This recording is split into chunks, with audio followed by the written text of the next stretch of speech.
பூர்ணி, குழந்தைங்கிறது ஒரு emotional bonding தெரியுமா? மாமி, இந்த எமோஷன் தான் நம்மளை முட்டாளாக்குது. நீங்களாம் நிறைய படிச்சு புத்தி கெட்டு போயிருக்கீங்க. சும்மாவா சொன்ன அந்த காலத்துல ஆசை 60 நாள் மோகம் 30 நாள்னு?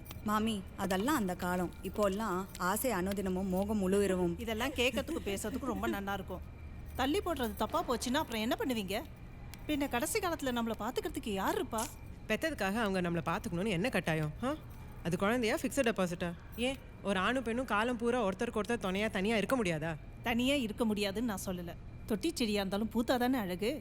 நாங்களும் குழந்தைய பெத்துக்க வேண்டாம்னு சொல்ல. I am just trying to say not to rush. It should be a mutual choice. என்னத்த மியூச்சுவல்? கல்யாணம் பண்ணிக்கிறதே அதுக்கு தான். இதில் என்ன மியூச்சுவல் வேண்டி கிடக்கு? எல்லாம் காலகாலத்தில் நடந்தால் தானே நன்னா இருக்கும். அந்த மேல் வீட்டு நான்சி இருக்கா இல்லையா, இப்படி தான் உங்களை மாதிரி பேசிகிட்டு இருந்தா. அப்புறம் என்னாச்சு தெரியுமா?